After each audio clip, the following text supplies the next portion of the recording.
You guys own Closer Secrets. You have either sold offers for people like Russell Brunson, Frank Kern, or more recently, Alex Hormozian, or completely built sales teams and organizations for people like the Mikkelsen twins. What do you think of as the core elements of the sales process? There's a lot of different ways to kind of get the same result. This part of the sales process, no matter what you're selling, will always be the most important.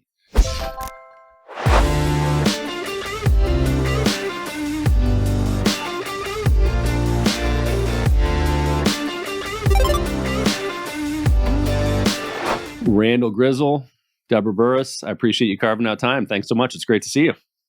Glad to be here, Pleasure Brad. to be here. So I want to dive in. You guys own Closer Secrets. You have either sold offers for people like Russell Brunson, Frank Kern back in the day, or more recently, Alex Hormozian and some of his companies, or completely built sales teams and organizations for people like the Mikkelsen twins, Knowledge Source, which is a huge company out of Australia, and just a litany of others.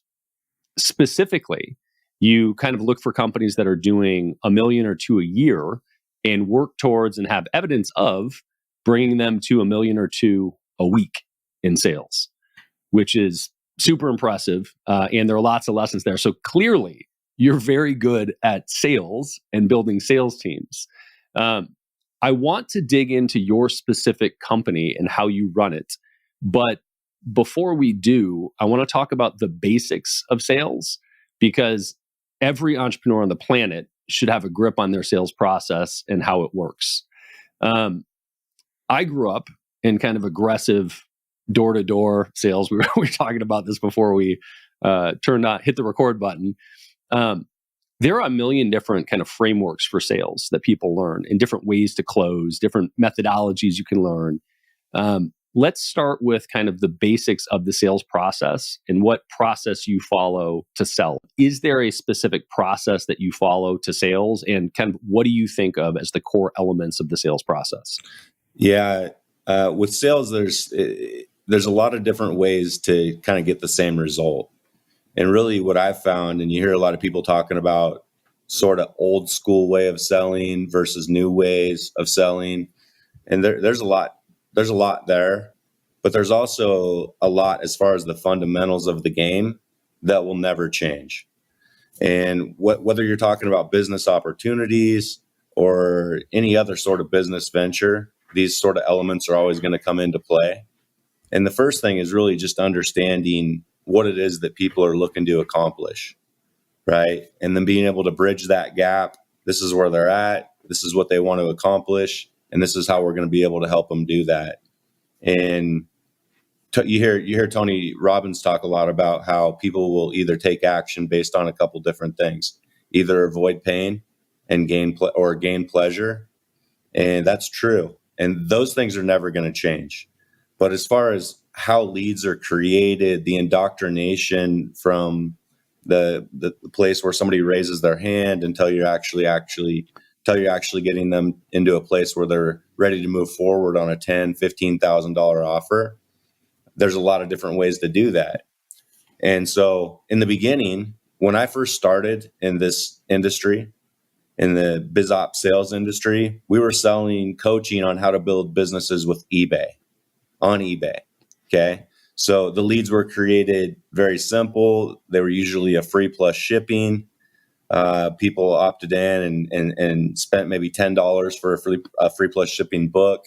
We had big lists and we had big sales teams, and we did a lot of outbounds, and there wasn't a lot of indoctrination. And it was really take somebody that was a free plus shipping buyer through the sales process and get them in a place where they're willing to make a $10,000 investment. And that's a big gap, right?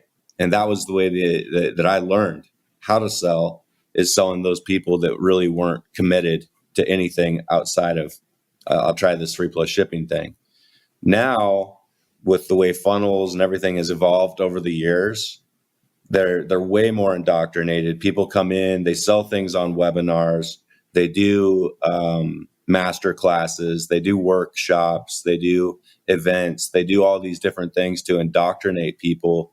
And they'll let people come in anywhere, from $1 to $500 to even $2,000 buyers on courses, and then they'll indoctrinate them, and then that's when we're able to come in and take a scheduled call, which is a new thing. We never had scheduled calls back in the day, right? Like it was, so for people to come into the space that we're in now, be able to open up their calendar, take scheduled calls from people that have been indoctrinated. It's evolved a long ways from where I started.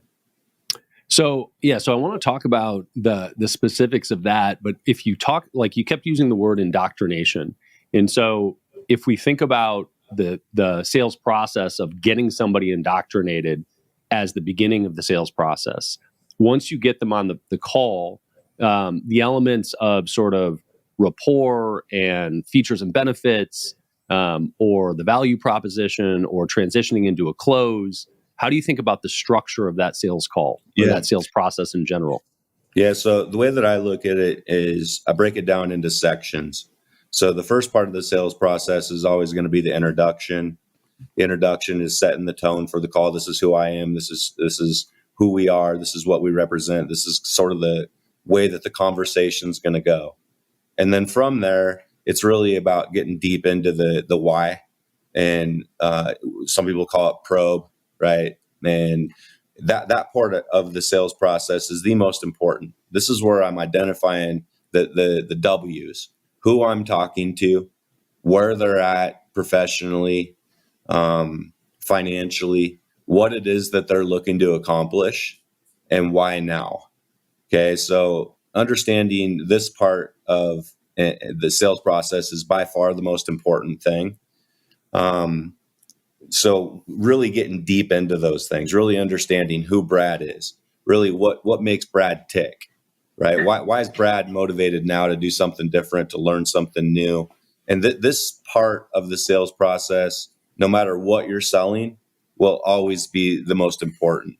So whether you're selling a business opportunity where, I understand that the reason why this person's going to buy is because he's been a bus driver for 10 years, right? He wants to be able to retire. He doesn't have money put away for retirement. He maybe has credit card debt, right? His wife, she's still working her job, and understanding really and identifying the pain and the goals is the most important part of the sales process.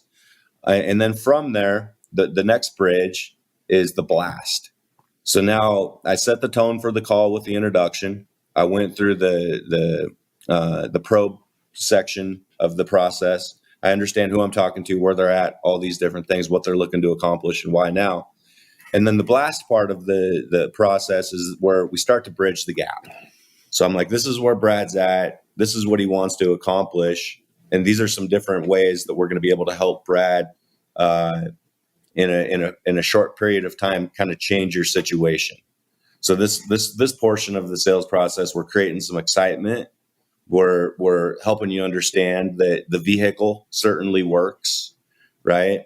That it can work for you. Maybe this is where we share some case studies of people that were in a sort of similar situation as you, and then also from there, just being able to help them understand that this vehicle that we have and the situation that you're in, this is what we're going to go out and this is what we're going to be able to help you accomplish a lot faster than if you're trying to do something on your own. So that's the blast. And then after the blast, before we get into any sort of presentation about what it is and how we're going to actually do that, we want to go through some pre-qualification commitments that we're going to ask.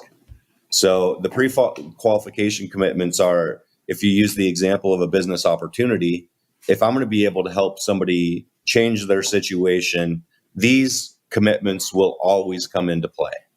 And the first commitment, and it's the same thing with business, or even if you're trying to lose weight or anything else, these commitments always come into play if we want to change our situation.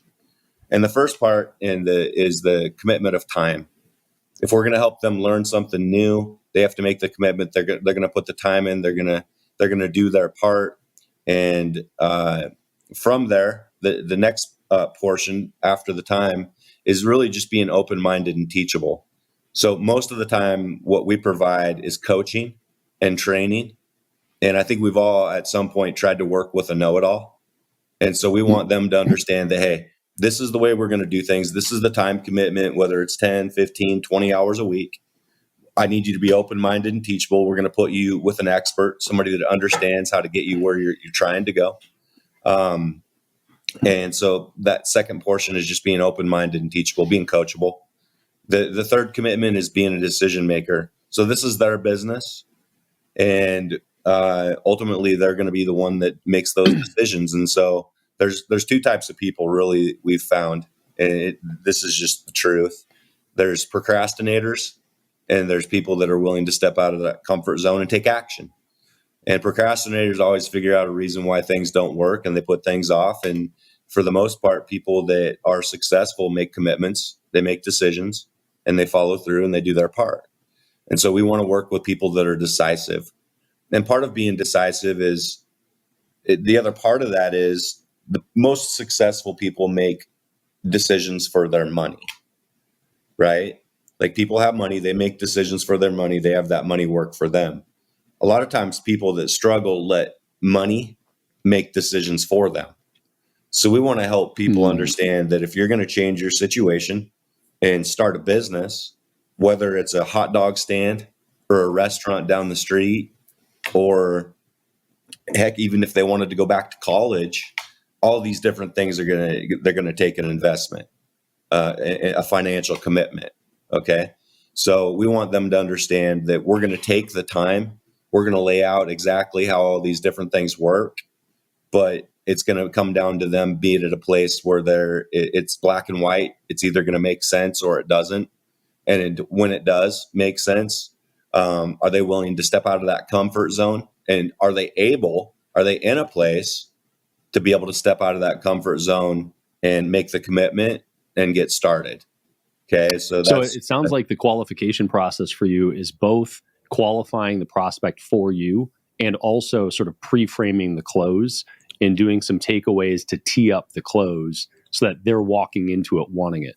100%. Yeah.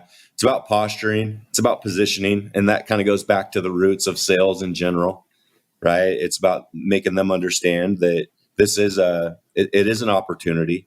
It obviously has to be a win-win situation or they're not going to do it, right? But it's one of those things where when they come through the process, by the time we get them in a place where we set them up for the close, that it has been postured the right way.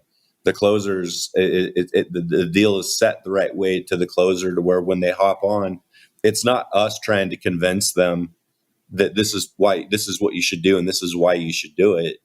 It's more the conversation that's the real, where we understand where you're at, Brad.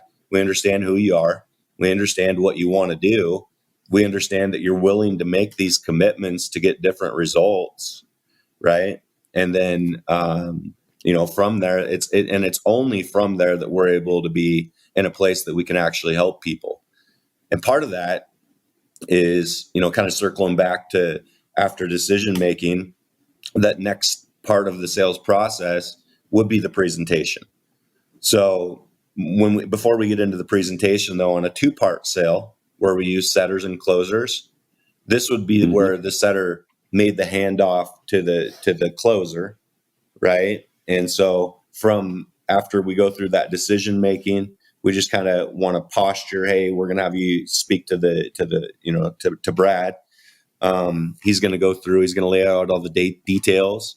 Make sure that you let him know, right up front how serious you are about doing some things different and getting different results, kind of changing your situation, right? So when that's all teed up and that call comes over to the closer, they hop on and it's a little bit of the same sort of conversation that they already had on the set. So obviously the closer is going to have all the notes. They're going to kind of circle back a little bit and cover a bit of the same conversation that we had. I understand this is where you're at. This is what you want to accomplish. I understand that you're willing to make the commitments on your end that it's going to take for us to be able to work together. And then at that point, going through the presentation. And for clarity, so here's what I got: introduction, probe, blast, qualification, and then sort of presentation / close. Yeah. And if you're following that form, and I want to dig into a couple things of that, but if you're following that form, whether it's a 1 call or a 2 call, so you gave the frame of, I'm going to use a setter and then a closer, which is very common in actually a lot of different sales processes these days. Another frame would be software sales, where you have an SDR, sales development rep, and then you have an account executive. And it's the same kind of idea, where the SDR is supposed to tee it up and the account exec is supposed to do sort of the more technical, nuanced selling.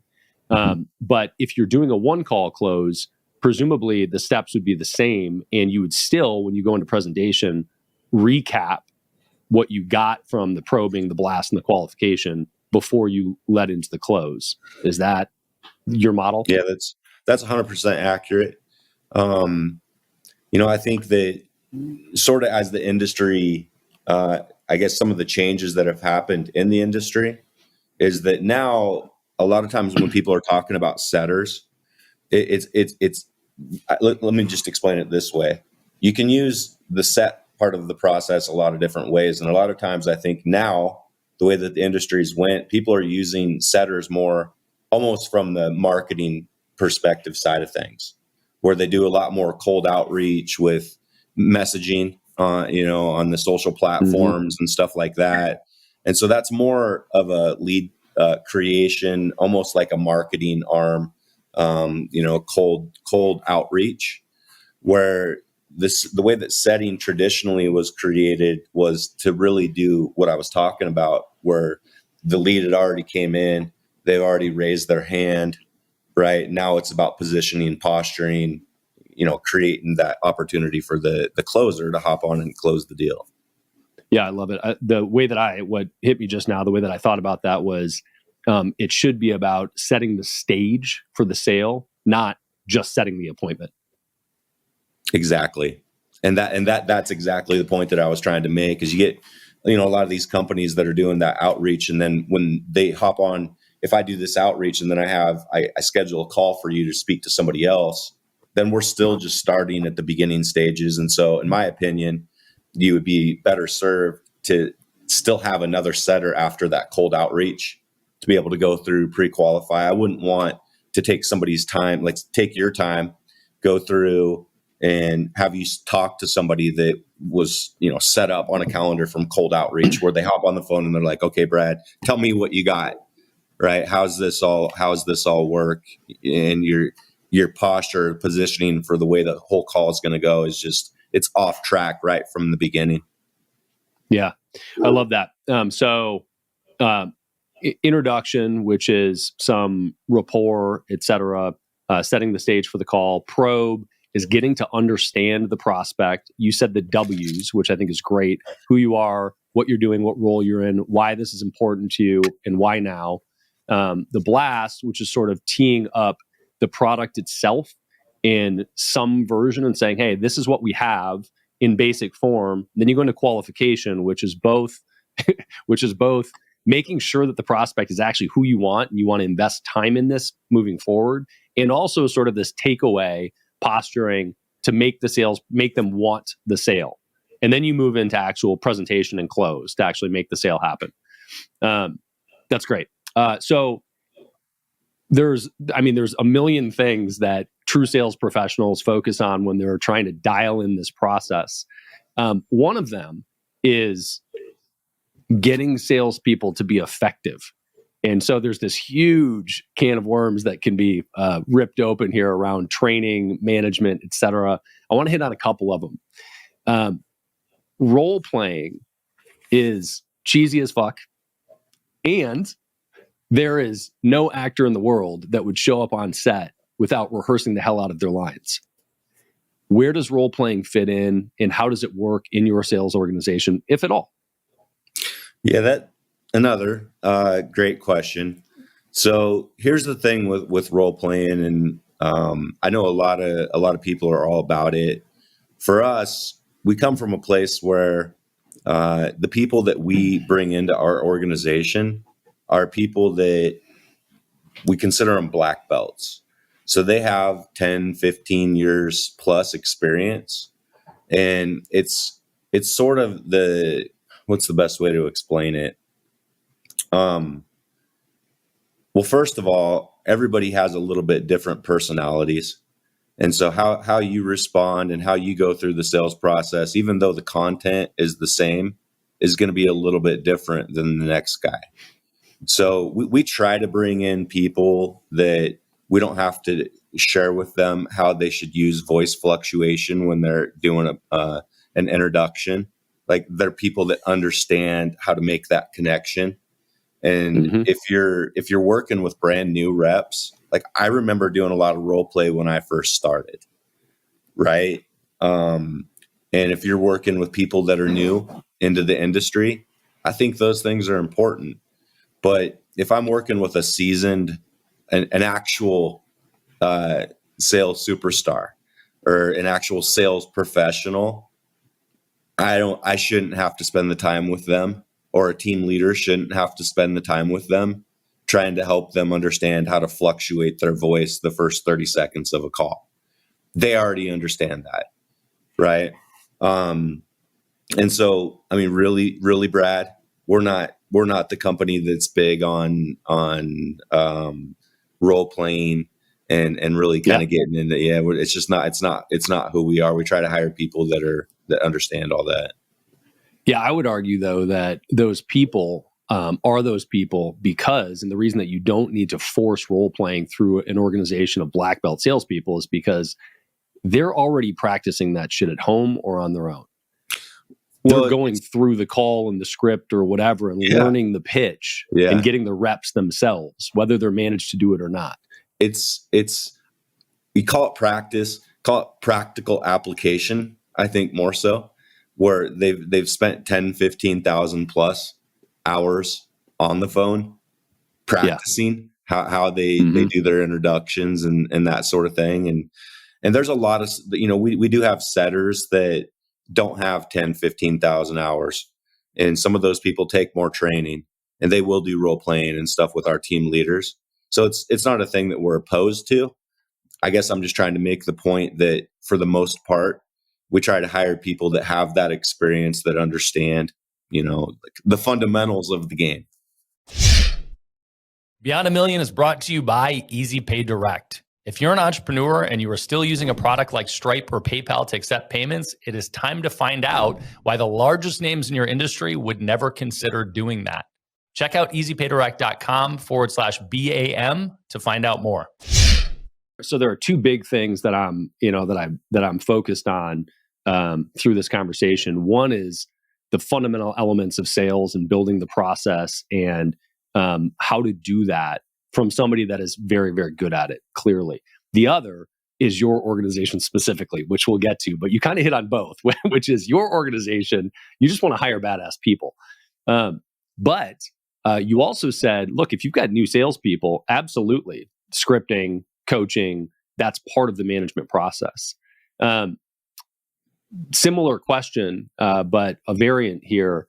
Let's start with, if you're building a new sales team, specific scripts or talk tracks? Which direction do you lean in terms of training salespeople? Yeah, we do scripts. So we definitely want to keep everybody going through the same process. There's a lot of different reasons for it. One of the main things with scripting, even if you have a bunch of really good salespeople, if you don't have everybody going through the same process, then things are unpredictable. So once you get a process dialed in and you know that it's converting really well, it's about everybody taking their personality and plugging their personality into that process. But the talk tracks are the same, or the script is the same. A lot of times, though, with scripting, it's super important also to be able to understand how to go deeper and to understand that a big part of sales that will never change is listening. And when I go through a sales script or the sales process, you're going to answer questions a different way than the next guy or the next gal. So it's important for me to be able to use the sales script, the outline, and stay on track. but also important for me to be able to understand how to listen, like actually listen, and ask follow-up questions based on how you respond. So there's portions of the script that give us that allow the reps the opportunity to dig deeper behind the why. So when you tell me whatever you do for a living, there's no exact formula for how I respond, because everybody's that I'm talking to is in different places. They're answering the questions the different way. And that's the reason why there's no such thing, in my opinion, as a perfect script. You can have a really good process in your script, but the reason why we have salespeople that are professionals is because still to this day, it's super challenging to be able to just read a script word for word. And the reason for that is being able to actually listen, understand who I'm talking to, and go deeper and make that connection more on a personal level. And that only happens by the questions that I ask, how you respond to those questions, and me having the opportunity to go deeper into those things. Yet, you always create a script Yes, to be the guideline. That's right. Yep. Yeah, I love that.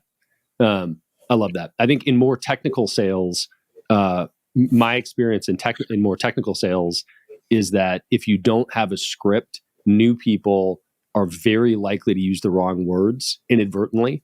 Mm-hmm. And that translates to a ridiculous message.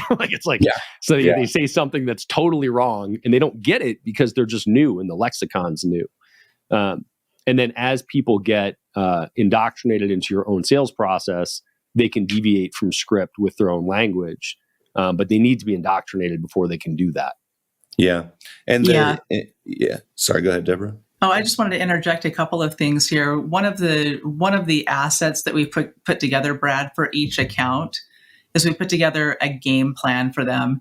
So it gives them the complete view of how the lead's created up until all the way through fulfillment. So the whole sales process through fulfillment. So that helps them have that lexicon that you referred to so that they know the words that are used, because we view ourselves as a seamless extension of each brand that we take on. And I also wanted to add the most successful reps, even if they're black belts, they go through and they do a lot of preparation with this game plan that we give them to prepare to take calls. So as Randall said, the experience that they've had for decades before, they're able to plug this lexicon in. They're able to review the script. We also build in multiple questions. I mean, there are key elements of the script that everybody needs to make sure that they cover, but we make sure that we build in flexibility in the script for questions to ask, reminding them to go deeper. Why, tell me a little bit more about that, so that we can get to that pain or pleasure that they're seeking. And build that into the commitments and the things that Randall's already spoken about.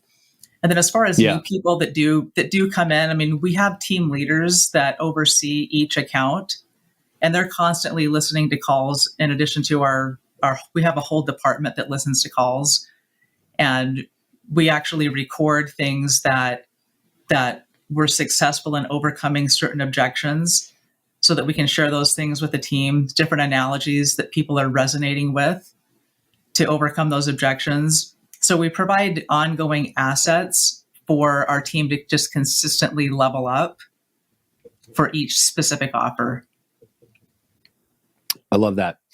That's a good bridge here to talk about the specifics of your company. So I want to talk about KPIs also, because what you measure and track, how you manage to those measurements is a lot of the glue that holds sales teams together. And it's kind of how you create the roadmap for somebody to sit in as a manager to effectively manage a sales team. I have a very, I'm always looking for specific examples when I'm trying to drill into somebody's process, because I think there's a time and a place for strategy, and there's a time and a place for tactics. And in sales, for me, it's very helpful to have both. So let's transition to your company, and then we'll look at kind of the tactics you use and the approach you use and the specifics here.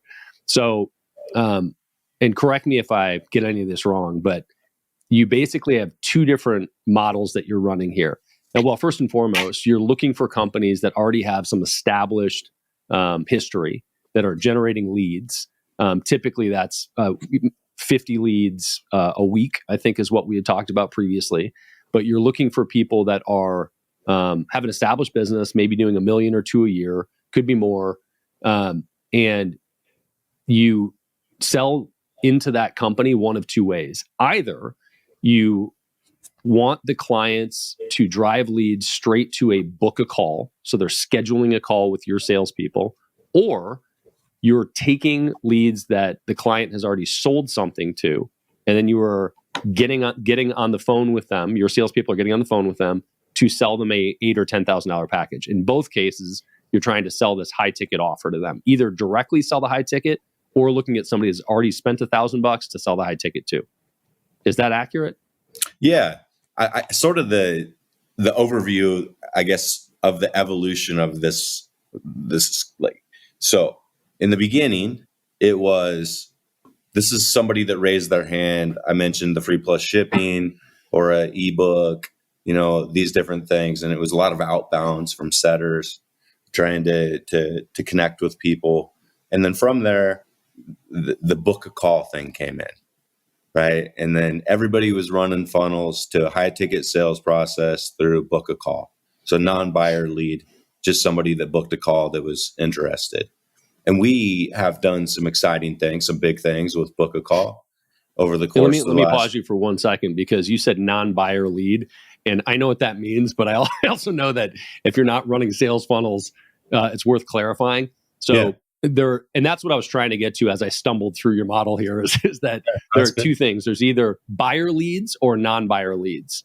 Yeah. And buyer leads are people that have bought something already, and you're going to sell more to them. And non-buyer leads are somebody that basically just opted in and said, hey, I want to talk to somebody. And so they're booking a call to talk to functionally a salesperson.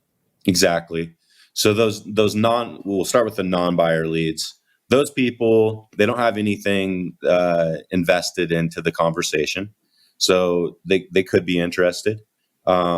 They could or could not be qualified. A lot of times with the non-buyer leads, we'll run them through an application process before, so we understand when they book the call more about who we're talking to, and kind of eliminate ones that are definitely bad apples or just not qualified for what we're trying to sell. So those non-buyer leads that are booking a call, the thing with those is, first of all, just getting them to show up. Okay. The second thing is with those, and sometimes they'll go through a full webinar. They'll watch a 3-4 hour webinar. And so they're indoctrinated. Sometimes, creating those leads can get expensive for marketing companies. So they'll retreat to 10 minutes, 5 minutes into the webinar. Let's just throw a link up and let them start booking calls, right? And what happens with the non-buyer leads, the first obstacle typically that's in the way is getting them to show up for a sales call. So a lot of times on those non-buyer book a call funnels, maybe you'll get a 50% show up rate. Sometimes it's a little bit better, and sometimes it's worse. And then when you do get them to show up, depending on how much of the webinar that they watched or the VSL that they watched, they may or may not know a whole lot about the opportunity or the brand behind that opportunity, right? Now, what we found, and the way that we've been able to do some really super exciting things, and is people that are able to create a buyer lead on a webinar, somebody that spent $1,000 or $2,000 on that webinar. And then from the time that buyer lead is created, running them through our proprietary process where we indoctrinate them more.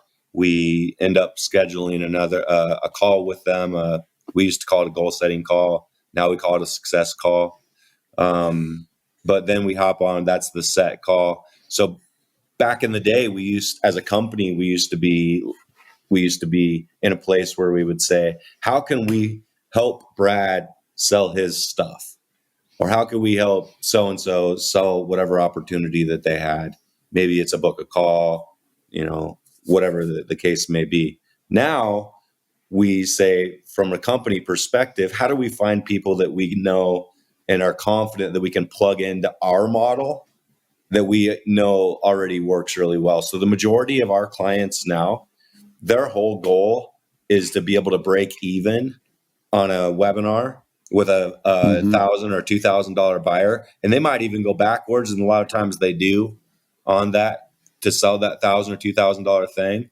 But then we take those buyer leads and convert those buyer leads into an upsell at a really high percentage, and so that's where the scalability comes into play, and that's where those are the clients that we've been able to, 7-figure plus weeks on the back end of those $1,000, $2,000 buyer leads. So I always tell people, whenever we're talking to potentially new clients, if we come across somebody that's really good at selling things on a webinar, then we're going to be able to really help that company grow in a fast way if they can scale their fulfillment.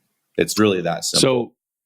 So let's talk about the buyer lead specifically here, because you're using your specific frame of selling the front end offer on a webinar, and you said a 3 or a 4 hour webinar, which is fucking bananas. I don't know who sits through a 4 hour webinar, but yes, if they got through a 4 hour webinar, they're motivated in some capacity to learn more. So that's like best case scenario, right? But does it work? I mean, presumably not all buyer leads are created equal, but if somebody has still spent $1,000 or $2,000 but not sat through a webinar, does this model still work? Absolutely. Anybody that's willing and at a place where they're getting out their wallet and investing $1,000 is somebody that we definitely feel we're going to convert at a high level, high percentage of those people into a higher ticket offer. It's kind of like back in the day, Brad, everybody doing these live events, and at the end of the live event, a lot of them would sell, sometimes people would sell a $10,000 or a $30,000 or a $50,000 thing, and they'd get some buyers and it would be successful. But then everybody went from there to selling a whole bunch of $5,000 things. So they would just do this irresistible offer. They get 100 people in a room. They convert super high on a $5,000 offer, right?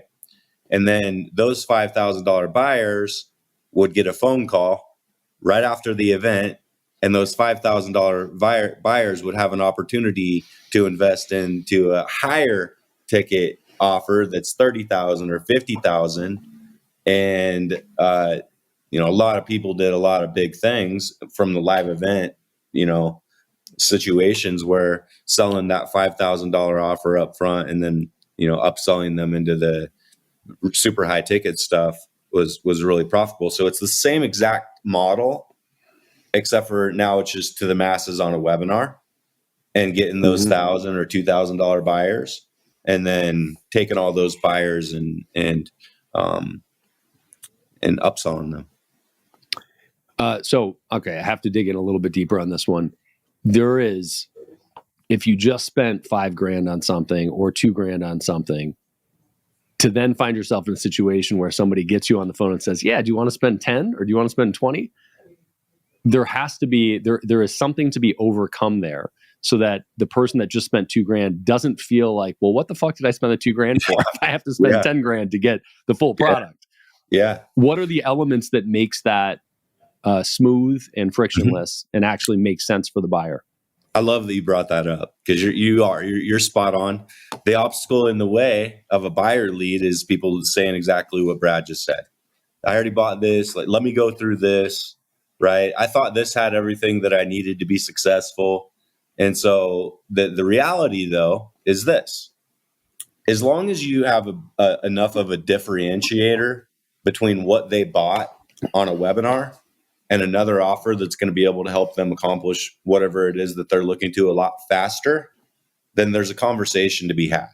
So on the real, if somebody comes in on a webinar and they spend $1,000 or $2,000, but at the same time, their goal is to put together a business and position themselves to be able to walk away from a job.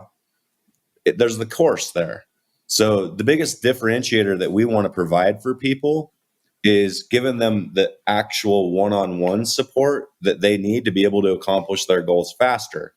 So when somebody comes on a webinar, we don't want to be talking about the same things on that $1,000 course or $2,000 course that we're going to talk about on the back end of that when we want to upsell them.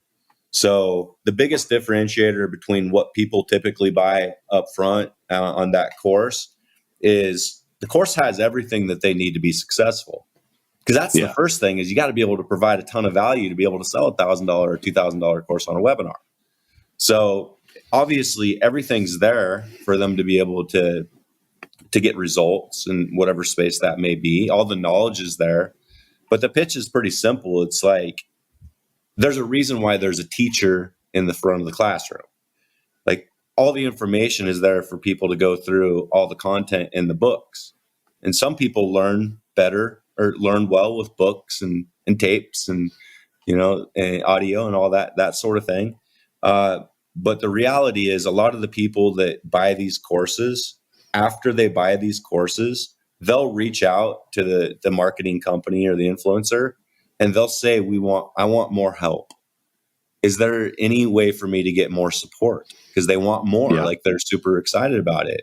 So the thing is with these upfront opportunities is when you spend $1,000 or $2,000, everything's there for you, but we just explain it like, people come in, we give them everything that they need.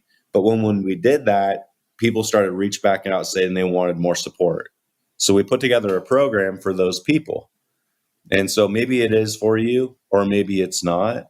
But the reality is that the people that come in at this $1,000 level and buy the course, those people that upgrade to the one-on-one coaching are going to get a lot more hand-holding. They're going to get a lot more of the attention. They're going to get actually access to the influencer himself once a week on a group call for Q&A. And so being able to differentiate between what they originally bought and the offer that we're going to try to upsell to them is super important. And also the indoctrination that happens from the time that lead they buy until that scheduled call. So originally, if people buy $1,000 thing and then I just caught you off guard and I'm like, hey, Brad, I'm just giving you a call because I see that you purchased this $1,000 course. And I just wanted to chat with you about an opportunity that we have for you to sell you more shit. Yeah, right. That's where you're going to get a bunch of that disconnect. That makes sense. When I'm talking about indoctrinating a buyer lead, I'm talking about running them through when you put them on a group on a quick start call, planting the seeds that lead to that call. So that indoctrination I'm talking about is the buyer leads created. We want to start planting the seeds on that orientation or that quick start call that there may be another opportunity for certain people, and let it be their idea. Yeah. I love that. We internally, we do everything through the lens of what we refer to as the client experience. And we do that both for the clients and for how the staff facilitates the client experience, right? So the EPD staff experience in the back end. And a big part of that is that each member of the team needs to make sure that they're hitting on certain things to set the stage for the next person in the process. Because if they don't do it, it's almost impossible for somebody to jump in and try to engage a business owner to do something if they don't expect it, right? If it hasn't been laid out as an expectation ahead of time. So tell me about, Deborah, I know that I've watched you pick apart metrics from one stage of the process to the next. And it was actually kind of the catalyst of wanting to talk more, because it was both super interesting to see how each stage of the process amplified the end close rate and the dollars sold, and impressive that you're tracking it granularly. One of my least favorite types of salespeople or sales managers are the super charismatic ones that are completely incapable of duplicating themselves and might be great on their own, but no fucking way are they going to build a team, because you have to have, and Randall, you mentioned this earlier, but you have to have the ability to replicate the process. And you need something that you can stamp out, again, for everybody to be on the same page. So, Deborah, tell me about kind of the stages and the metrics that you track from end to end in the sales process. Yeah, absolutely. So I think just as kind of an overview, I mean, there are just key elements that we have set up at Closer Secrets that are replicatable. Number one is we put everybody that comes into our ecosystem through Closer Secrets University. So it lets them know how we do business, and that's across any account that they're on. Secondly, we create a specific game plan for each individual client so that they understand the client experience from beginning to end, which is super helpful. And then the third thing that we do is we've built out these custom scoreboards for each account. And again, it's replicatable. We plug every account into it, so our team leaders understand those metrics. So the key things that we measure are, and I'll give you some screenshots of this spread, but we measure what happens with every lead from the very beginning to the end. So we have, and we use Power BI for this. So that's the gold standard in measuring business intelligence and analytics, but we've customized this for our clients. So we have a complete funnel view where they can see this is how many leads were booked. This is how they filtered out through the set process, through the close process, all the way down to the close. And we can do that granularly for every single lead type that the customer has. We also measure the dollar per lead for each lead type and by each rep. So we can tell who are the reps that are the most profitable, what lead types are the most profitable, what's the conversion rate. We measure the conversion rate of each closer, the conversion rate of each setter. How many sets is this setter getting through? We have those numbers so that we can measure all of that. And we do, as we enhance these dashboards, we do ongoing training with our team leaders and then also our clients so that they understand what they're looking at when they see these metrics. And a lot of that data, a lot of the things that you just mentioned are, you have to accumulate that data, right? Like that you have to wait until the process has gone through to get some of those numbers. And some of those numbers are, lagging indicators. And some of them are on the front end, right, are telling. And so one of the things that we should all be aware of, but is easy to forget, is your show rate on appointments or on calls. So people are booking calls and you have, an 80% show rate versus 90 versus 30. There's a radical impact to, even if you have the best close rate in the world later, there's a radical impact on how much you're actually selling because nobody's showing up for the fucking call. Right. So yeah, through that process, go ahead. Yeah, 100%. I mean, and that's one thing that's shown in the funnel view that we have in the dashboards. We can see at every stage where people are falling off, what the conversions are. We can see how many people are showing up for the set call, how many people are showing up for the close call, where they drop off along that whole process, because you're absolutely right. I mean, it's huge. And we have certain processes in place to make sure that we maximize those show rates with our sales team. There are very specific things that the setters do, very specific things that the closers do to make sure that people are showing up for those calls. So if we see one rep that's below average, we can go back through and audit, hey, are you following this process exactly? Because we already know that it works. We've done this so many times. It's not a guessing game as to what works and what doesn't work. So we can easily identify where the breakdown could be and resolve it quickly. So let's talk a couple tactics here. So you mentioned set calls and close calls. So those are the setter call is basically setting the stage for the close. And the closer is, hey, I'm actually going to pitch you on the product. The stage has already been set, pitch you on the product and close you. What are the key things that are done to make sure people show up for the initial set call? And so those are people that have expressed interest and maybe bought something before. How do you make sure that they show up for those calls? Yeah, so that's a great question. So initially when the call is booked, we'll have the influencer on the thank you page when the call is booked, record a short video just explaining, hey, this is the next step in the process. It's really important that you're here. They give them a few little nuggets on key things that got them piqued and their interest in the offer in the first place. And then immediately once the call is booked, they get an automation going out from the scheduling software saying your call is booked. They get an SMS. They also get an email, and then they get a direct personalized email from the setter that will be calling them, so that they can have that personalized connection right from the beginning. So Love that. For the set, that's the basic process. Between the set and the close, Let me clarify something on that real quick, Sure. because the notion of influencer, I don't want to get conflated for people listening or watching. Sure. In this case, your clients are typically influencers. They're typically people that have a large brand, but this translates to any business. If you're setting an appointment, don't have a dead thank you page.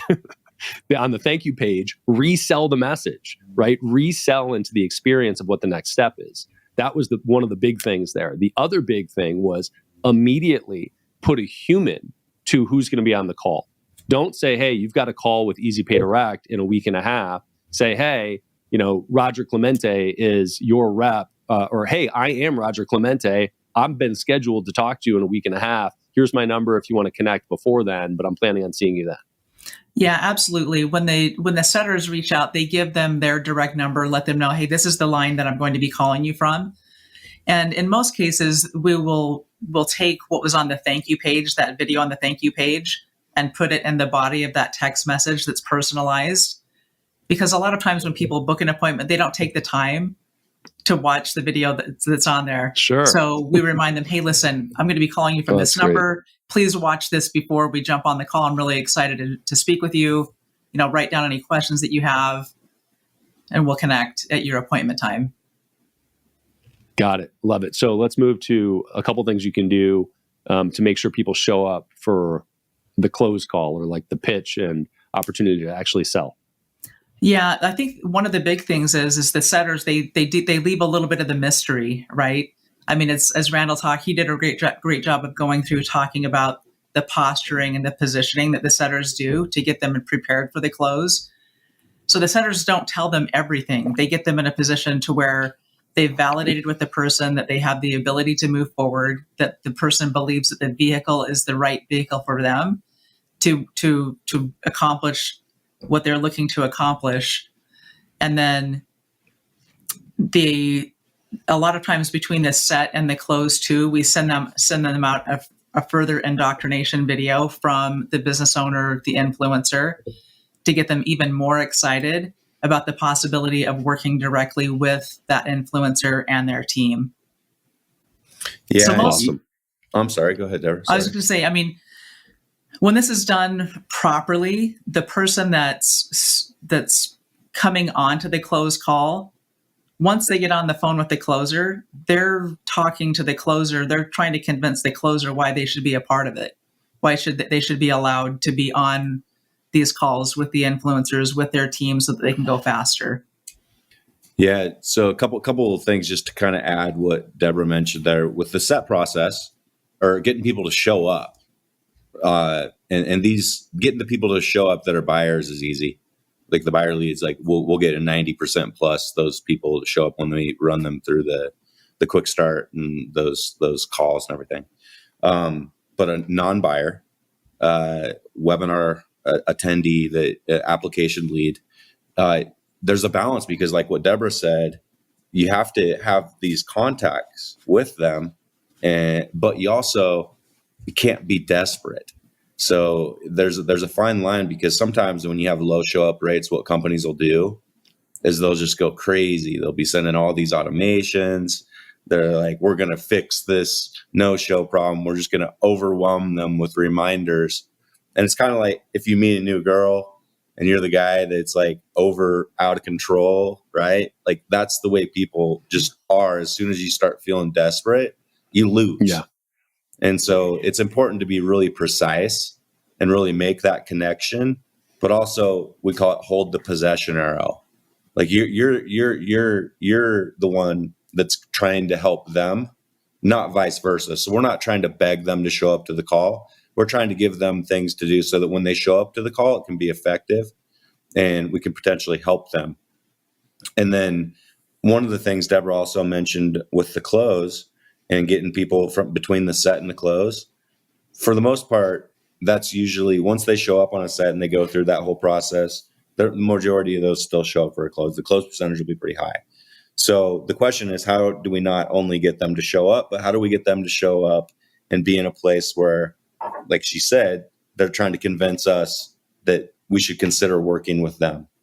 And she mentioned the influencer sending some video and kind of posture and position. You can even set things up with the influencer where they do videos for each closer and they say, hey, I understand that you're going to be speaking with my associate here with Brad, and Brad's amazing. We've kind of entrusted him to make sure that the people that we're bringing in are a good fit and all that. So just kind of let Brad know who you are and let him know right up front how serious you are about being a part of what we're doing. And having that little piece with the influencer position the call definitely helps as well.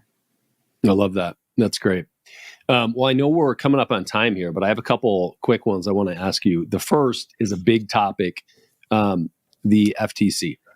The FTC seems a little bipolar.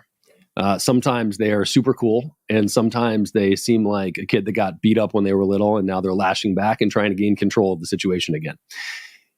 We are in the latter era right now. So they are full court press trying to pursue people for violations.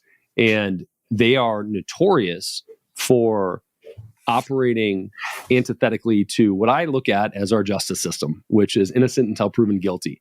They routinely make announcements on their page that are condemning businesses, and then businesses really need to fight to clear their name. And don't get me wrong, they do lots of great things in the name of getting shitty businesses out of the way for consumers. But a lot of legit businesses get caught in the crossfire as well, because there are very specific things that you should be doing when you are selling and marketing online that just honestly, most business owners have no idea what they should be doing. How does the FTC play into building a sales organization today in 2024? Yeah, that's a great question. You're right. Like the FTC, I mean, there's a lot of companies out there that just right from the beginning, from the get-go, aren't doing things the right way, right? And I'm grateful that there's a government agency that's out there that's looking out for them. That's a good thing.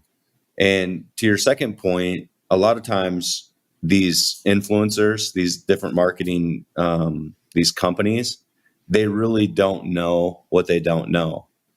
But the problem with that is that it's their responsibility, or it's our responsibility to know, right? And so for us, and I'll let Deborah talk about this a little bit, but for us, we know that number one, making sure that whatever companies that we're working with, that they have really good fulfillment. So it's pretty simple that we know that these companies and whatever we're selling on the back end, that people like it. Like that's the most important. If you're selling something that you just can't really, or you don't believe in, or you're just really not able to get 100% behind, then you shouldn't be selling it. So that's the main thing, is that we make sure that we have clients that have good offers. But then also the way that we do our part in the piece is up to us to know what we can and we can't do. And some of the things that we can't do, like, it's hard to believe. Like it really makes things challenging. And so, we made the decision, it's been a couple of years back now, that we were going to go all in on making sure that everything that we do is compliant.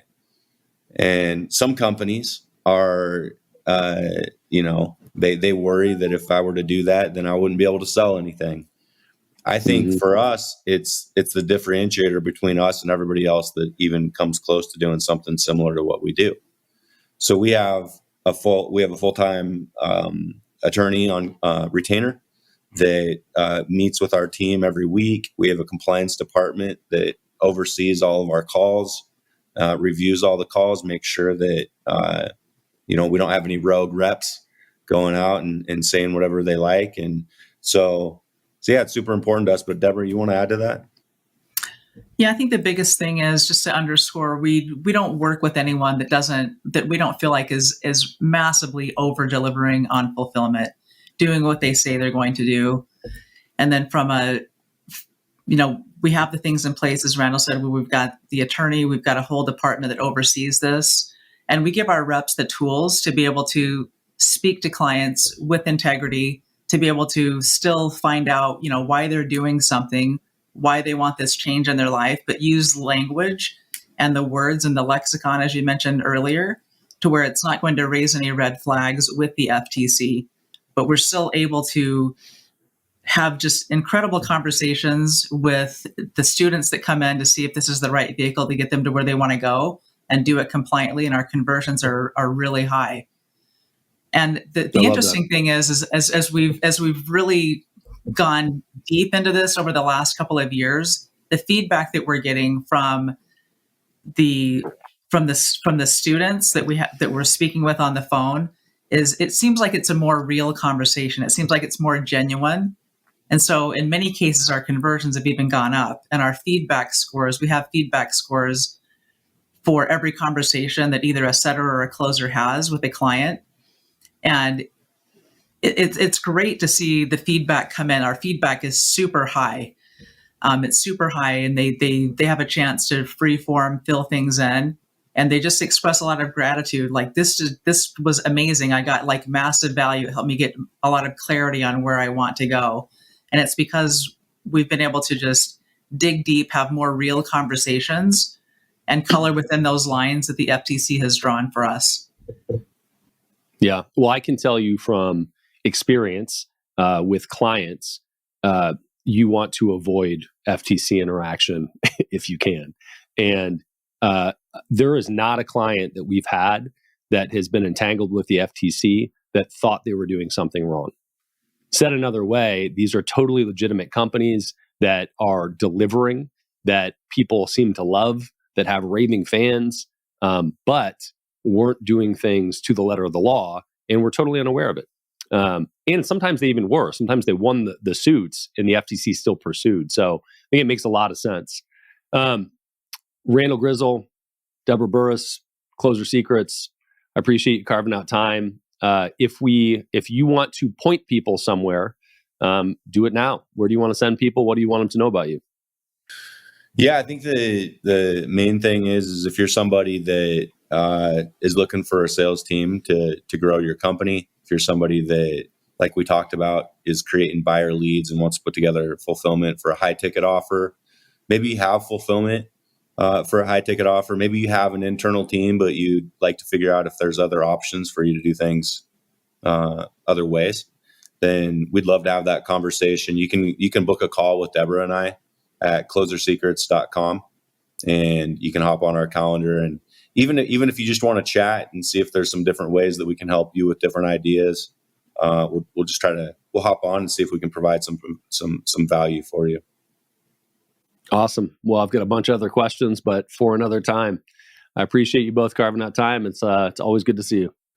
Great. Thank you, Brad.